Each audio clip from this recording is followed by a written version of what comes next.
You should definitely do it, Josh. We're gonna check that it's warm enough, and you're gonna give it a rev. I said this as a joke. God bless. Godspeed.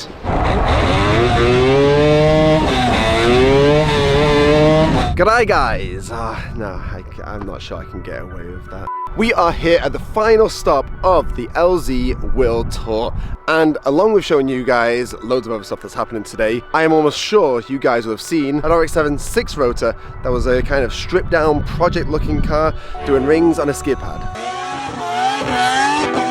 Well, I can barely believe this myself, but that car is actually here and we're going to give you guys a little tour around inside and out. So without wasting any more time, let's get into it.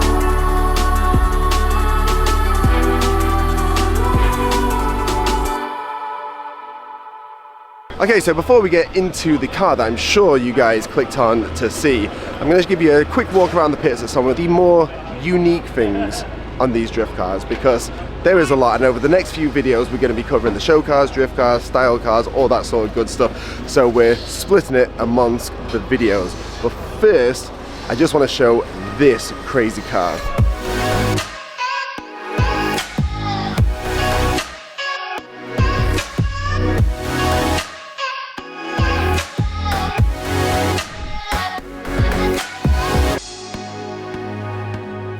So I'm here with Stewie that owns this, well, I'm going to say seriously cool missile style car. Yeah, I mean, this car died about 10 years ago.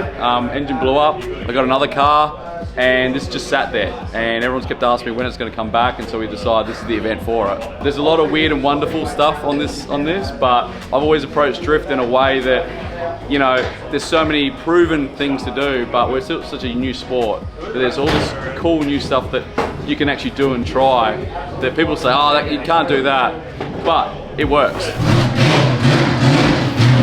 Yeah.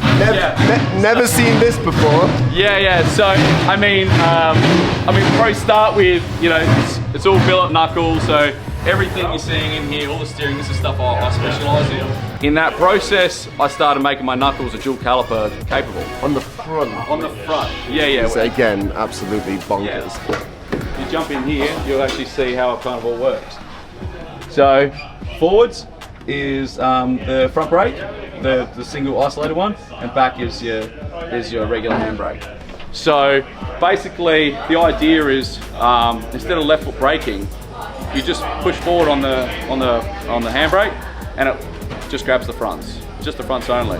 It makes so much sense, because I was only thinking this the other day. It's like, say you're in between left foot braking and hand braking, yes. your foot's kind of in between. Exactly, that is 100% it. So for me, I like the benefits of a left foot brake, but you've got to move your foot over to do it. And once you do that, then you don't have the handbrake anymore, because obviously it's not hovering the clutch. So with this, you can just move between handbrake and left foot braking like that. And the other thing is, the control is insane. I actually designed it originally for an accessibility car. I was doing an accessibility car, and basically I was like, hang on, I want this.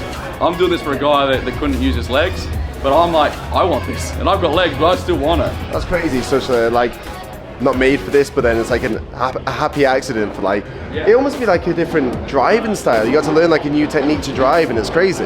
Yeah, so what's the craziest part about it is it's so intuitive. It really doesn't, it's not like you're changing something drastically.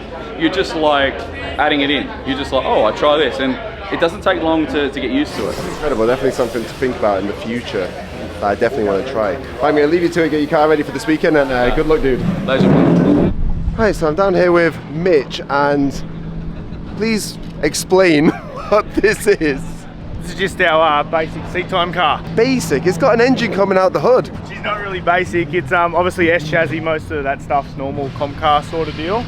And then we've got an engine a little bit wilder to most. So this is possibly the most nuts engine setup I've ever seen in my life. So you got the mad spider headers. Yeah, she's got a full 8-to-1 and pretty wild engine really, and does 9,000 revs too, which is pretty big for something LS pushrod based. Short stroke, big bore combination, which ends up being 5.7 litre. Then old school Roots blower, which is actually off. It's off a 2-stroke diesel truck engine. So what is there any kind of advantage to this, or is it literally just for show? Pretty well 100% show. It's surprising, it works so well for what it is. I genuinely thought like it is kind of literally just for show. And then I saw you out on track today and like it rips, like 100% it's built to drive and not just to look good.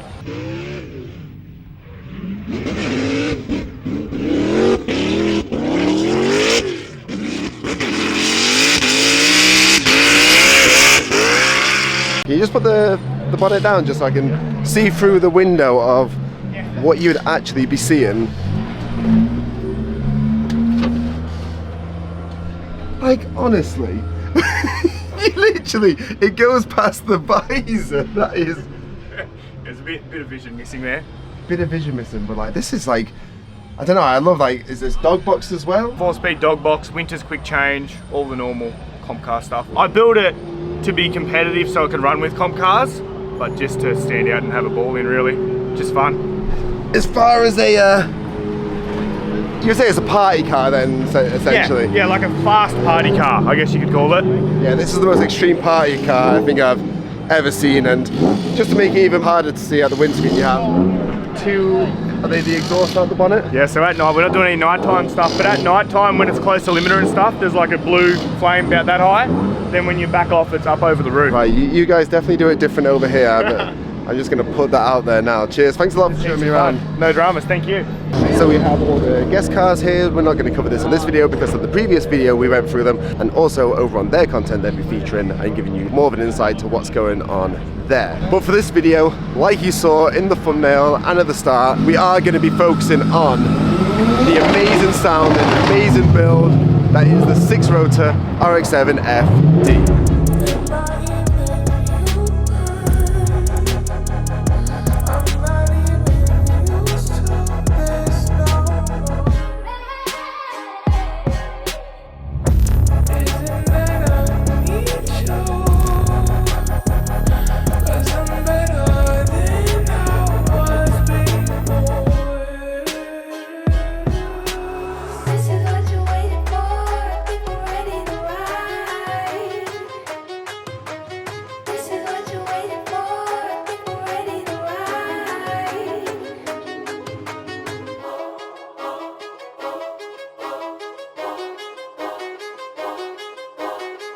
Okay, so I'm down here with Benji, the driver of this absolutely mental machine. Where did the idea, before we go into the nitty-gritty of this, where did the idea come for this? Yeah, so getting back into drifting really was what brought the idea. So me and the bro Dan were just chilling out at home, and then had a bit of a yarn on getting back into drifting. We sort of built a drift car way back when I was sort of 16, 17 years old. Never really flourished from it, just stayed in Speedway.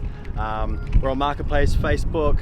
Boom, we find a random RX7 just stripped out shell in the middle of nowhere, 6 hours away. So yeah, quickly run inside, tell the wife we're on a mission. Me and Dan jumped in the car, hooked the trailer up, 6 hours away. We're there, what, 1, 2 a.m. and boom, this is what we found, this is what we got. And we just basically pondered on the whole idea then. And we thought the whole thing was a joke.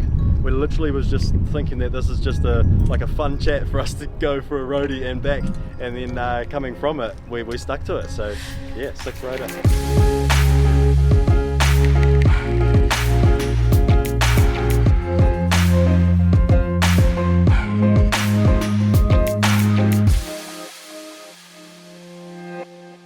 Did drifting ages ago, and then you wanted to go back into it and you built a world's first 6-rotor RX7. Oh, when I'm saying I did drifting ages ago, so I built a drift car. I did one corner, sconned the motor up, and then we never got back into it. We just sold it off as parts.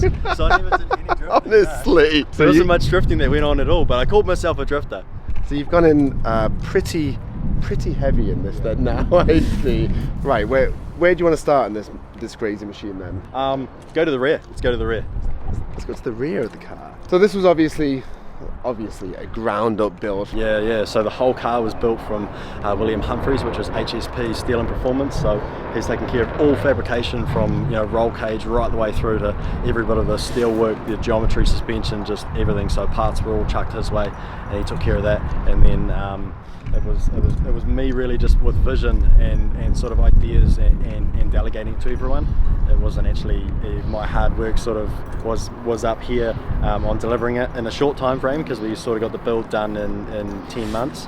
So it took us a little while to finish it from when we first released it, but it was a good collaboration together with obviously Gareth at PPRE and William. So big sort of 3-man team there. I've seen how this happens. It's pretty cool. You've got this on like a hinge, have you? Yeah. So we basically just got a couple of pins in here, which are easy as to just pull out, and then we just pull the wing back, and that just basically enables us to be able to get into the back of the boot here. That is a big rad back there. I'm gonna have to hold it up because we don't have our broomstick. We didn't bring our broomstick from New Zealand. That is the international either bonnet stand or anything. It is just a broomstick. So yeah, we got the radium fuel cell, and then we're moving on to this is the full radiator in the back, which is from PWI Cooling in Australia. Basically wanted to manage to put this in the rear, one for weight. We wanted the weight in the rear. Obviously with how big the 6-rotor is, with how much it weighs, but then also we didn't really have the room to contain something this big either.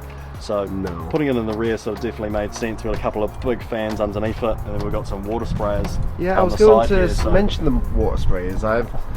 I've never actually seen them properly on a car. Yeah. Like usually it's just the people come into the pits and they spray them with water, but that's a really cool No, they design. work really well, eh? We sort of ended up putting them on after our first half-a-day testing, and they actually work primo. So little tank there, I don't know, might only hold sort of 10 litres or something, but it works absolutely mint. So we've managed to get the car running around 90, pretty solid the whole time. If you're out there bashing it for a little bit longer in a drift section, then the water sprayers are on, and it sort of just brings it back down on your scrub lap. And then put the BC Gold suspension, which is all double adjustable on the damper and rebound and stuff. So pretty dirty under there now, but it's sort of all crammed in and not really able to see what's underneath, but full custom subframe, which is housing the quick change diff. And we've widened the whole rear out 50mm, which visually I wasn't too cool with because we'd lost so much dish in the rims, and I was wanting it to have that massive dish stance. But I think sort of geometry handling wise, we got the footprint right, which is pretty key. So the ratio of the weight over center is really healthy, so we're at 53%, so which means sort of dialing in that grip into the rear is it's mean. It works with you because you're already heavier in the rear by 3%, so which is huge in a car. So it's really balanced well. Bare metal, is that the look, or is it just yet to be taken back down to be finished, or have you lacquered over, or is that just the look of it? Yeah, it's probably, I'm not too sure. Like I actually quite like the patina look, like where it's sort of just aged itself a little bit, all the bare metal. So we're thinking maybe we might just clean it up and then just run a clear over it and then just leave it like that. It's a massive task to pull the whole car apart, get it all powder coated or painted. We're definitely going to get all of the dash wrapped, but all the rest of it we might just sort of more put a sealer over it to cure it so it doesn't age too much more, is the easiest option. I just want to get out there and just bash it. I don't really want to end up pulling it apart, not having a car to drive around in 6 months or longer, you know. Like I want it in it, and I want to stay in it. So it's probably won't get too much greatness, just a bit of splash here and there to make sure it doesn't go too rusty over its time. I'm kind of glad you said that, because I love this look of how it is on the inside of kind of bare metal, and if you clear it you still keep the look of it. Is it a sequential box in there? Yeah, we've got HGT sequential gearbox, which is a 6-speed, and also next to it, a lot of people ask what are the other 2 levers. You jumped. They're the 2 levers that I got told yesterday, and I couldn't actually believe what they do, so please explain this. Yeah, so they're sway bar adjusters, so probably much in the style of the V8 supercars, say, here in Australia. You quite commonly see them in the cockpit, so basically banging them both forward, one's for front, one's for rear, completely softs up the entire car, which obviously then sort of bogs it down and dials in a lot more grip, or you can pull them back and take that grip out. So a more onboard sort of control to, maybe as your tyres scrub off as well, you can bang them up and get some more grip in either the front or rear. So yeah, yet to test them out, and I mean I've been testing them out, but yet to acknowledge how far and what they're going to do for us yet. But we've been testing them out today and running different tyre pressures in, and then changing the sway bar, and I definitely felt going into their first corner just a lot more side bite and the car bogging down and really picking in. So yeah, working mean. So it short-lived this dream for me, because I saw it and thought it was the coolest thing ever and wanted to do it on my car, and then found out it's illegal in every championship back home. So it was very short-lived, but such a cool idea. But now I say we're at the bit where I want to get to, which is the front of the car. So can we please, this is going to be a tough job now. Is this a two-man job? This is a two-man job, bro. If you can take 2 pins off. I think you've got enough team there that can be more qualified than me to do this.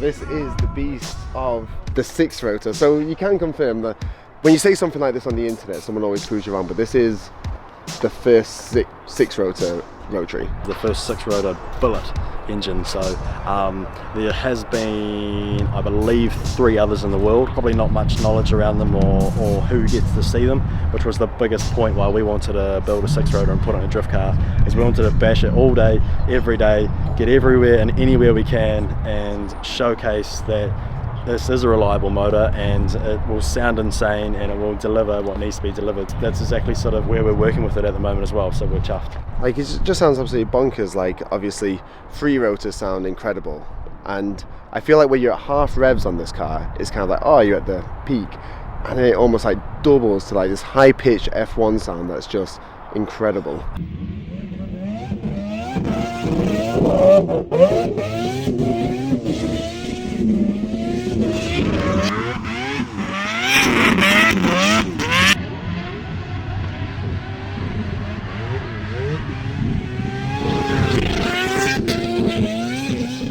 So talk me through, so it doesn't take a genius to tell that the firewall has been heavily cut here and goes pretty much into the dash. Yeah, we definitely have like with the whole car, we keep the 2 coilover mounting tower structure on either side. We keep it in the rear, and then basically we wanted to keep the sides of the car where we've obviously done the tunnel cut. All of the rest of it was fully gutted, and we've only just kept the moulding of the roof. All the rest is basically gone. So it gave us a really good starting point in how and what to work with. We've put the car into, I suppose, a bit of a different position on where it can compete and what it can do from some restricted rule events, but it's not what it's about. We're about entertaining, and that's exactly what we're here for. So if you didn't cut the bulkhead, then this would have never been created, I guess. Yeah, exactly. I mean, you imagine how long that engine would be if it needed to start from just behind here. I mean, here's your firewall. It'd be in your impact zone. It does go in a tiny bit, sort of, but it's like, where would it actually be? It would be all the way out, way past the front of the bumper. So where the actual start of this is basically, I think it's sort of maybe 50 or 100 mil back from this here is off where the original 13B would mount. So the original 13B is like up here. Okay. So we're actually further back than the original motor that comes out in the FD RX7. So do you have any figures on, obviously, power? What power is this running? PPRE's got a massive 880 horsepower out of a 6 rotor, naturally aspirated here, so there's no forced anything. So it's at the wheels, 880 horse is pretty solid. The car, and he's really weighing in at 1100 kilos, so the ratio of it is behaving like a go-kart, really. 1100 kilos and 800 horsepower, and I can only imagine the center of gravity is fairly low and far back because of where the engine sits and the size of the engine. That is an absolute antichrist of a weapon. It's an animal to drive, like, especially being used to mainly speedway, which is dirt track racing. From my skill level to jump in this, to have to then rapidly get this thing out of control to start actually drifting is it's a complete different feeling of what driving style and sort of what goes in the mind from triggering you to do all your actions is just everything so different. So that is just incredible. I'm so glad that you had that one corner as a kid and you came back to drift and build this monster and everything like that. And it's a credit to you and your team and everyone that actually built this to push the limits of. I love seeing stuff like this. Like, I'm sure there's better cars out there and everything technically for competition, but the fact it's going like kind of away from the traditional book of what's a good drift car is just so much more exciting to see for me, I think. One last thing left is to ask you to start it and let us hear it. Yeah, everyone wants to hear it. I love starting it up and showing people as well, so let's get it going. You sure you don't want us to start and rev it and then you can hear it from the outside? Actually, that is a magic idea. You go over there, I'm going to tell you what to do. I said this as a joke. You're going to start the car. You should definitely do it, Josh. We're going to check that it's warm enough and you're going to give it a rev. Yes, I am. I'm going to feel so powerful.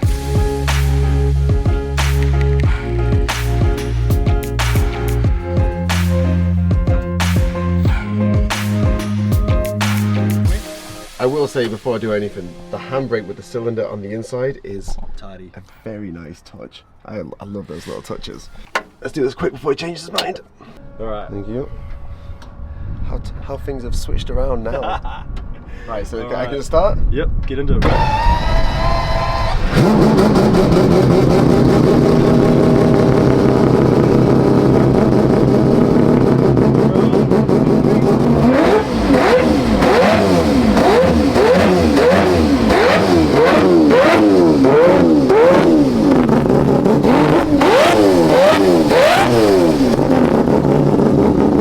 I never want to stop!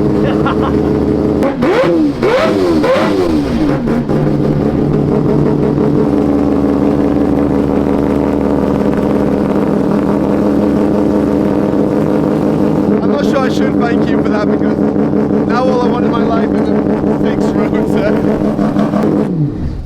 Can we go for a spin in it?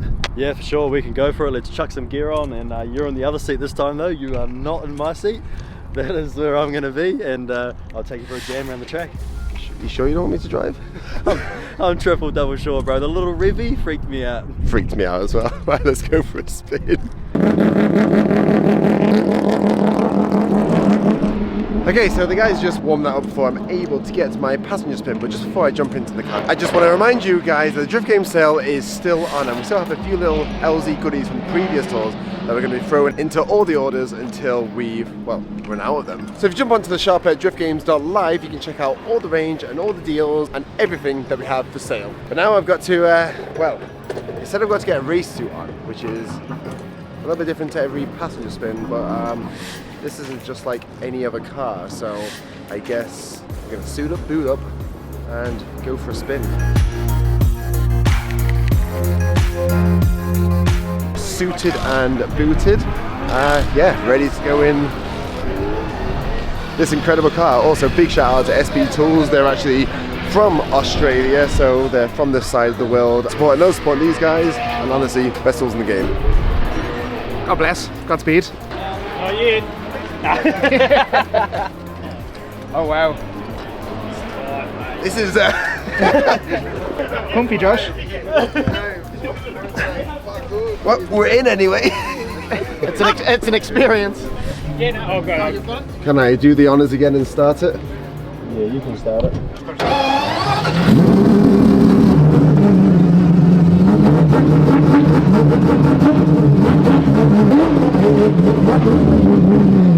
He's the same height as the window.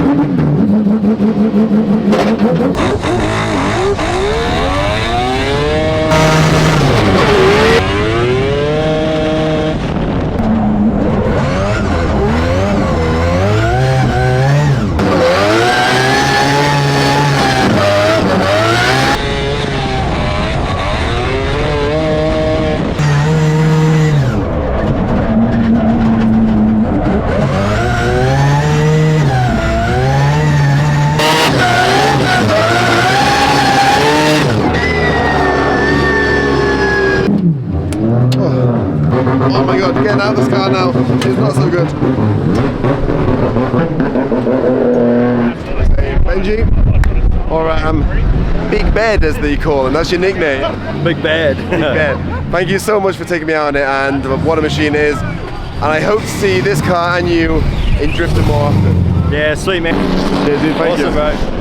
Alright guys, so this video ain't gonna get any better from here, so we're gonna end it now. Thank you so much for watching, and if you want to know any more on that build, I'm gonna put a link down below right now so you can check out that build and what the guys are getting up to. Thank you so much for watching. Make sure to keep on checking back for content because we are on a 3-week trip all around the world. We still have other videos come from this event.